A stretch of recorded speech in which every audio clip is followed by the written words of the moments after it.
অভিনেত্রী, তিনি চিত্র পরিচালক, তিনি ফ্যাশন ডিজাইনার, তিনি ঘরও সামলান। আরও আছে, লিস্ট আরও লম্বা। এই যেমন লেখালেখি করা, ঘরদোর সুন্দর করে সাজানো, ছেলেকে বড় করা, তিনি একাই 100। তিনি কে? তিনি হলেন আজকে আমাদের অতিথি, চিত্র পরিচালক, প্রযোজক, অভিনেত্রী অরুণিমা দে। নমস্কার দিদি। নমস্কার। তোমাকে আজকে রান্না অনুষ্ঠানে স্বাগত জানাই। নমস্কার সঞ্জিত। আজকে তোমার আমন্ত্রণে আমি পুরো দূরদর্শনের টিম নিয়ে তোমার হেসেলে হাজির হয়ে গেছি। তুমি আজকে এত ব্যস্ততার মধ্যে আমাদের সময় দিয়েছো, এর জন্য প্রথমেই তোমাকে ধন্যবাদ জানাই। I am honoured also. তুমি এত কিছু করো, এত লিস্ট আমি বললাম, আর কিছু কি বাদ গেছে? না, কিছু মানে জীবনে চলতে গেলে যা যা বলার হয়ে গেছে। তাছাড়াও আমি একটু মোটিভেশনাল, মানুষকে মোটিভেট করতে ভালোবাসি। এরপরেও উনি মানুষকে মোটিভেট করেন। আরও একটা যোগ হলো কিন্তু। আমি তো তোমার থেকে অনেক গল্প শুনবো, তার আগে বলো তুমি আজকে আমাদের কি শেখাচ্ছ? আজকে আমি নিয়ে হাজির হয়েছি সঞ্চিতা ইলিশ মাছের একটা আইটেম, সেটা হচ্ছে ত্রিনয়নী ইলিশ। ত্রিনয়নী ইলিশ। আর একটা শেখাবো ক্ষীরের ডিজিটাল কেক। ক্ষীরের ডিজিটাল কেক, ঠিক আছে, ওটা তো পরে শিখবো। মানে প্রথমে আমরা শিখবো ত্রিনয়নী ইলিশ।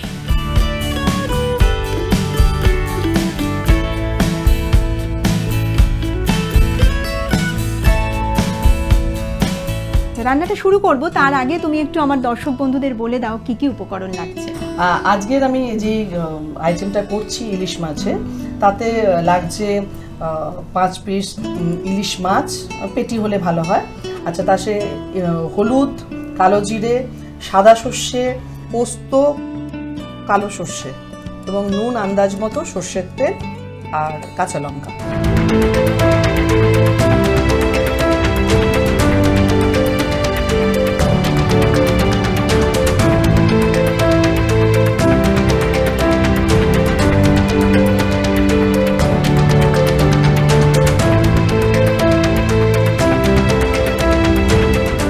গ্যাসটা জ্বালিয়ে নিই। আচ্ছা, প্রথমে মাছগুলোকে একটু নুন হলুদ দিয়ে মাখিয়ে নিতে হবে। আমি প্রথমে হলুদটা একটু ছড়িয়ে নিলাম, কেমন? আচ্ছা, প্রথমে মাছগুলোকে নুন হলুদ দিয়ে মাখিয়ে নিলাম। নুন হলুদ আমরা মাখাচ্ছি, এই সাথে তুমি আমাকে বলো যে তুমি টাইম ম্যানেজ কি করে করো? দেখো সঞ্চিতা, আমার মতে যেটা পুরোটাই না, আমরা সারাদিন যারা কাজ করি, মানে ঘর বাহির সব কিছুই সামলাতে হয়, ফিল্ম মেকিং, তারপরে নিজের প্রোডাকশন, বাড়ি, ছেলের পড়ানো, সাংসারিক দায়িত্ব, তাদেরকে টাইমটা ম্যানেজ করাটা ইজ মোস্ট ইম্পর্টেন্ট। তুমি যদি ভাবো আমি টাইমের মধ্যে আমি সব কাজটাই করবো, মাইন্ড সেট আপ, মানে আমি ব্রেনকে যেটা ইনস্ট্রাকশন দেব, ব্রেন সেই মতো আমাকে কাজ করাবে সারাদিন। আমি এইটাতে বিলিভ করি। মানে তুমি যদি চাও তাহলে তুমি অবশ্যই করতে পারবে। আমি এই মেসেজটা আমার দর্শক বন্ধুদের কাছে পৌঁছে দিতে চাই, মানে কেউ চাইলে কিন্তু সব কাজই করতে পারে, সংসারও সামলাতে পারে, আবার বাইরের কাজও করতে পারে। আচ্ছা, আমাদের তো মাছে নুন হলুদ মাখানো হয়ে গেছে, কড়াইটাও গরম হয়ে গেছে। তেলটা কতটা আন্দাজ, মানে আমি যে মাছের পিস অনুযায়ী আমাকে তেলটা দিতে হবে। তেলটা গরম হয়ে গেছে, এবার আমি এর মধ্যে কালো জিরে দেব। এবার আমি কালো সর্ষেটা দিয়ে দেব।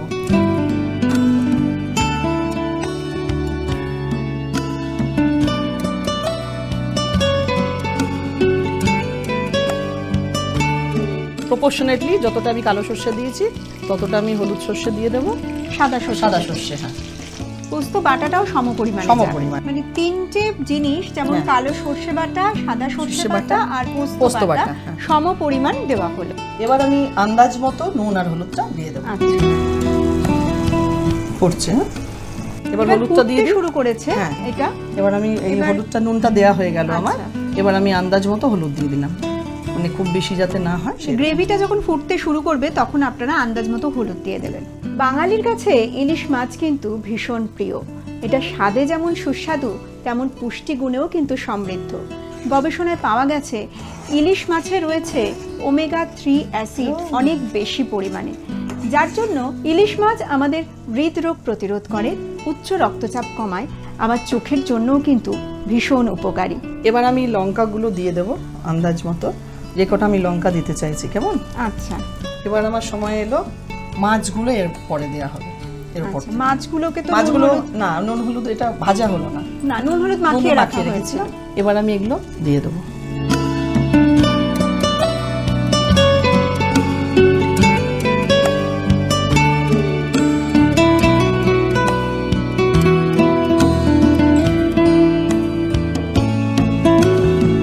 যখন গ্রেভিটা ফুটে উঠবে তখন আপনারা আস্তে আস্তে মাছগুলোকে দিয়ে মাছগুলো দিয়ে দিলাম, একটু নাড়াচাড়া করে এক পিঠ উল্টে দেবো, দিয়ে আমি ঢাকা দেবো। কেমন? আচ্ছা, এবার আমাকে এটা ঢেকে দিতে হবে। 3-4 মিনিট ফুটতে সময় লাগবে। আর এতে আর জল ব্যবহার করা না, হবে আমি এতে আর জল দেবো না, এই যে ভাপের যে জলটা আসবে সেটাই দিয়ে সেটাতেই হয়ে যাবে। রান্নাটা তো হয়ে এসেছে, হ্যাঁ বোধহয় হয়ে এসছে। আমাকে একবার এটা ঢাকনাটা খুলে আমাকে আরেকবার দেখে নাও। হ্যাঁ, উল্টে দিতে হবে। কেমন? বাহ, ইলিশ মাছের গন্ধ বেরিয়েছে কিন্তু। এবার আমি একটু এপিটোপিট করে এপিটোপিট করে দিতে হবে। বেশ, আমি এবার একটু প্লেটে সাজিয়ে নিই। একেবারে ত্রিনয়নের মতোই করেই সাজানো হচ্ছে।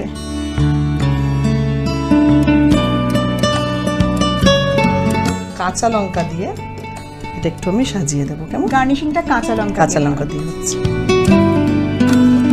কেউ চাইলে কি ধনেপাতা ব্যবহার করতে পারে? না, ধনেপাতার সর্ষের টেস্টটা চলে যাবে, সর্ষে বা পোস্তর টেস্টটা, ওই জন্য আমি এর ওপর থেকে গ্রেভিটা ছড়িয়ে দিচ্ছি। নামের সাথে সাজানোটাও কিন্তু একই রকম হয়েছে। আজকের রেসিপি রেডি। ত্রিনয়নী ইলিশ ত্রিনয়নী আমাদের কিন্তু ইলিশ রেডি হয়ে গেছে।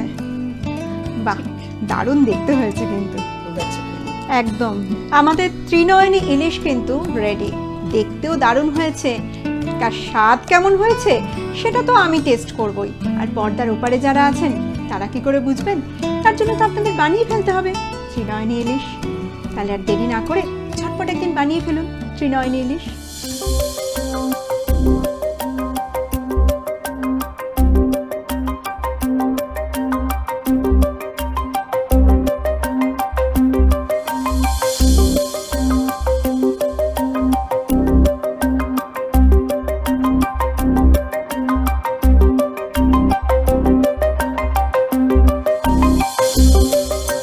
ত্রিনয়নী ইলিশ বানানোর প্রণালী আরও একবার। উপকরণ: ইলিশ মাছ, হলুদ, কালো জিরে, সাদা সর্ষে বাটা, কালো সর্ষে বাটা, পোস্ত বাটা, নুন পরিমাণ মতো, সর্ষের তেল আর কাঁচা লঙ্কা। প্রণালী: প্রথমে মাছগুলো নুন হলুদ মাখিয়ে রাখতে হবে। এরপর কড়াইতে পরিমাণ মতো সর্ষের তেল দিয়ে গরম করতে দিতে হবে। তেল গরম হয়ে এলে অল্প পরিমাণ কালো জিরে দিয়ে দেওয়া হলো। এবার আগে থেকে বেটে রাখা একই পরিমাণে সাদা সর্ষে, কালো সর্ষে এবং পোস্ত বাটা কড়াইতে দিতে হবে। মিশ্রণটি ফুটতে শুরু করলে আন্দাজ মতো নুন, হলুদ, কাঁচা লঙ্কা দিতে হবে। এবার আগে থেকে নুন হলুদ মাখিয়ে রাখা মাছগুলো কড়াইতে দিয়ে দেওয়া হলো। মাছগুলো একটু সেদ্ধ হয়ে এলে অন্য পিঠ উল্টে দিয়ে ঢাকা দিয়ে দেওয়া হলো। মাছগুলোকে 3-4 মিনিট ফুটতে দিতে হবে। এতে জল ব্যবহার করা যাবে না। ভাপের যে জল তাতেই মাছগুলো সেদ্ধ হয়ে যাবে। 3-4 মিনিট পর মাছগুলো এপিট ওপিট করে নিলেই তৈরি হয়ে যাবে ত্রিনয়নী ইলিশ।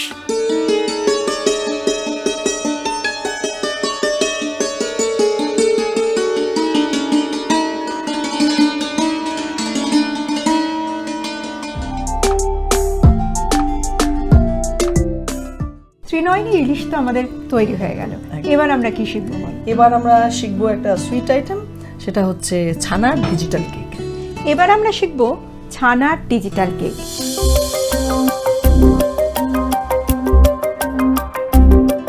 এই ছানার ডিজিটাল কেক বানাতে কি কি উপকরণ লাগছে একটু বলো।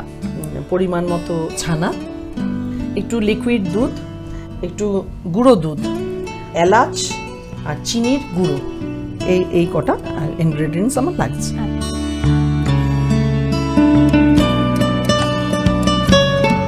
ছানাটাকে কি পেস্ট করে রেখেছি? হ্যাঁ, ছানাটাকে আমি পেস্ট করে রেখেছি। ছানাটাকে পেস্ট করলে তারপরে আমি ওটার সাথে মিক্সার করে, মানে দুধ দিয়ে মিক্স করে তারপর আমি ওটাকে বসাবো। ওই ছানাটা এর মধ্যে দিয়ে দিলাম, কিছুটা দুধ আমি মিলিয়ে দিলাম। যে যেরকম মিষ্টি পছন্দ করবে ঠিক সেই মতো, সেই আন্দাজ মতো চিনি গুঁড়োটা মিলিয়ে নিতে হবে। এতটা দিলাম, কেমন কিছুটা রেখে দিলাম। আর কয়েকটা এলাচটা দিয়ে দিলাম। এলাচটা গন্ধের জন্য ব্যবহার করছি। হ্যাঁ, এলাচের একটা স্মেলের জন্য। এটাকে আমরা এখন মিক্সিতে একটু পেস্ট করে নেব। আর এটা খুব তাড়াতাড়ি হয়ে যায় একদম, যেটার জন্য বাড়তি কোনো ইনগ্রেডিয়েন্টস তোমাকে সবসময় যে বাজার থেকে মজুত রাখতে হবে তা নয়। আচ্ছা, আমার পুরো ইনগ্রেডিয়েন্টসগুলো আমি মিক্সি পটে নিয়ে নিলাম। এবার এটা একটু আমাকে মিক্সিতে পেস্ট করে নিতে হবে, কেমন? এবার মিক্সিতে আমার পেস্ট রেডি। এবার আমি এটার মধ্যে একটু তেল মাখিয়ে নিলাম, সাদা তেল একটু মাখিয়ে নিলাম। মাখিয়ে নিয়ে এই যে পেস্টটা, এটা পুরোটা এর মধ্যে ঢেলে দিলাম। একটু টাইম পেলেই একটু মিষ্টির আইটেম বানিয়ে নেওয়াই যায়। যখনই একটু সময় পাও তখনই তুমি রান্নাঘরে ঢুকে পড়ো। সেজন্যই তো আমি আগে বলেছিলাম তিনি একজন সুগৃহিণী, সুন্দর করে ঘরও সামলাচ্ছেন, আবার বাইরেটাও কিন্তু খুব সুন্দর করে ম্যানেজ করছেন। কর্পোরেটের জামানা, মানে সবকিছু তোমাকে জানতেই হবে। একদমই তাই। আচ্ছা, এর মধ্যে আমি একটা স্ট্যান্ড লাগবে। প্রাচীন কাল থেকেই চলে আসছে মেয়েরা দশভুজা, এটা কিন্তু কোনো অংশে ভুল নয়। আমার ওই স্ট্যান্ডটা লাগবে। হ্যাঁ, এনো। আচ্ছা, এটা একটু জলের মধ্যে বসিয়ে নিতে হবে। মানে এইটার উপরেই ওই বাটিটা রেখে ভাপে হবে। কাঁচটা যদি গরমে একটু হয়, ওই জন্য আমি অ্যালুমিনিয়ামের বোলের মধ্যে এটা অনেকটা সেফ, রাইট।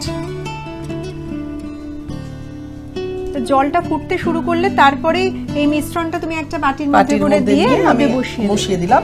বোলটা যদি একটু ছোট হয় তাহলে সুবিধা হয় ঢাকতে, আর যদি মিডিয়াম থাকলেও তাহলেও ঢেকে দেওয়া যাবে। তো আমার ঢাকনাটা এখানে দিয়ে দেবো, কেমন? জলটা অটোমেটিক যখন ফুটে উঠবে, রাইট, থ্যাংক ইউ। আচ্ছা, এটা এখন একটু ভাপে হোক। এই অবস্থায় আমাকে আরেকটা গ্যাস জ্বালিয়ে একটা মিল্কের পেস্ট করতে। আচ্ছা, এটা ভাপে হতে কতক্ষণ সময় লাগবে? মিনিট 5 কি 10।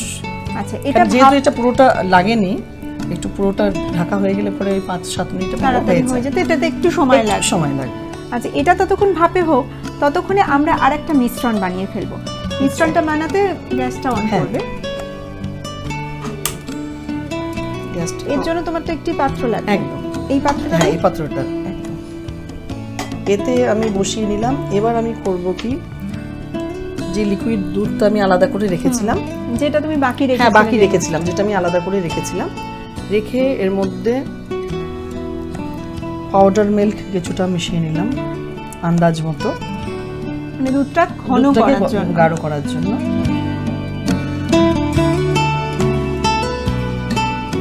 আর এতে একটু চিনি গুঁড়ো, সামান্য চিনি গুঁড়ো, খুব বেশি নয়। মানে আগেই মিষ্টি দিয়ে দেওয়া হয়ে গেছে। একদম, আগে মিষ্টি দেওয়া হয়ে গেছে। আর এতে জাস্ট 2টো এলাচ গন্ধের জন্য। একদম। এটাকে আমি এবার নাড়িয়ে আমাকে ঘন করতে হবে। যতক্ষণ না এটা একটু ঘন হয়ে যাবে, মানে একটা পেস্ট মতো তৈরি হবে, বুঝলে? ততক্ষণ এটাকে ততক্ষণ এটা নাড়াতে হবে। আর আঁচটা কমে থাকবে।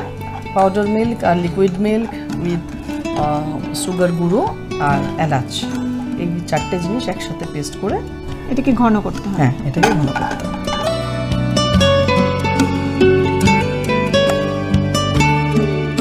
এটা কিছুটা গাঢ় হয়ে এসেছে, দেখো, আর একটু সামান্য গাঢ় হবে।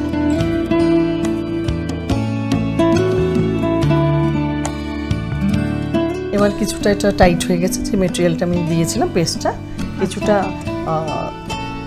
কিছুটা শক্ত হয়ে গেলে এটা আমাকে নামিয়ে নিতে হবে। কারণ এটা পুরো কেকের মতো করে ফুলবে না, যেহেতু এটা ডিজিটাল কেক বলছে, এটা পুরোপুরি মিষ্টির মতো নরম হবে না, আবার কেকের মতো এরকম ফুলবেও না। আর এর মাঝখানে আমি যেটা বলতে ভুলে গেছিলাম, সামান্য একটু 1 চিমটে বেকিং সোডা এতে মিলিয়ে নিতে হবে, এটা একটু ব্যবহার করতে হবে। এবার আমরা এটাকে প্লেটে নামিয়ে নেব। তোমাকে তাহলে একটা প্লেট দিই। একদম। এটা কিন্তু মানে একেবারে কেকের মতো হবে না, আবার একেবারে সন্দেশের মতো হবে না, একটা মাঝামাঝি পর্যায়ে কিন্তু জিনিসটা তৈরি হয়েছে। আমি এবার যে অবস্থায় আছে এটা এটা আমি আস্তে করে নামিয়ে রাখি, নামিয়ে রেখে, কেন এখন অনেকটা গরম আছে তো, এটা ঠান্ডা হলে আমি তারপরে প্লেটে ঢেলে নেব। আচ্ছা, এটা আমরা ততক্ষণ ঠান্ডা হতে দিই। ঠান্ডা হয়ে গেলে এটাকে আমরা প্লেটে সার্ভ করব। এটা দেখতেও খুব সুন্দর হয়েছে, আমরা চটজলদি এটাকে সার্ভ করছি।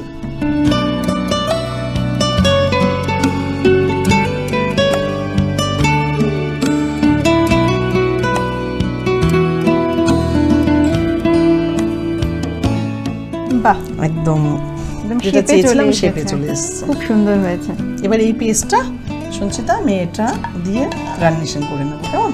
এটা ওপর থেকে কিছু এটা দেবে? ওপর থেকে আমাকে এটা দিয়ে দিতে হবে। এর আগে যে দুধটাকে ঘন করে রাখা হয়েছিল সেইটাকে এবার ওপর থেকে ছড়িয়ে দেওয়া হচ্ছে। পুরো ক্ষীরের মতো হয়ে গেল, যেটা আমরা বলেছিলাম। হ্যাঁ,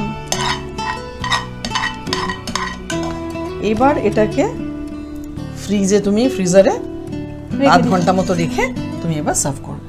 আচ্ছা, এই যে তাহলে আমাদের ছানার ডিজিটাল কেক রেডি।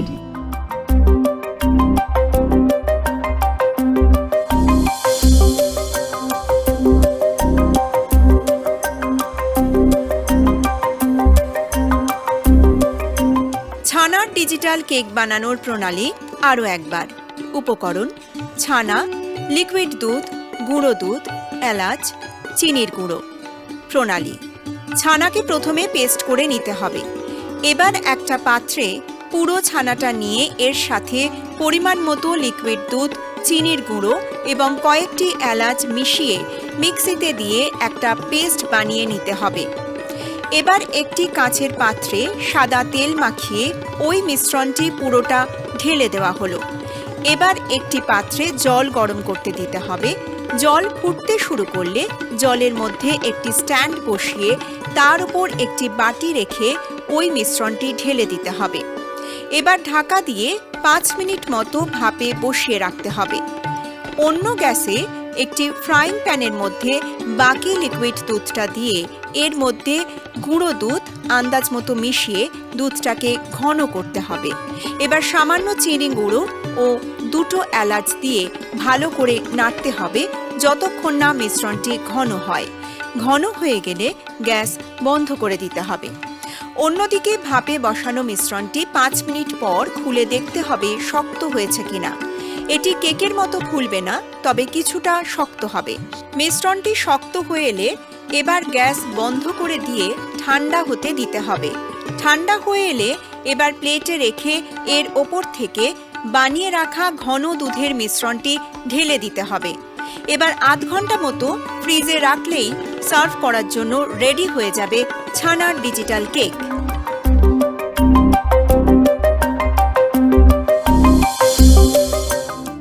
এটাকে আপনারা যদি ঠান্ডা ঠান্ডা খেতে চান তাহলে ফ্রিজে মোটামুটি আধ ঘন্টা রাখলে হ্যাঁ, মোটামুটি আধ ঘন্টা রাখলেই যথেষ্ট। মোটামুটি আধ ঘন্টা রাখলেই তারপর ফ্রিজ থেকে বের করে কেটে ঠান্ডা ঠান্ডা আপনারা এটা খেতে পারেন।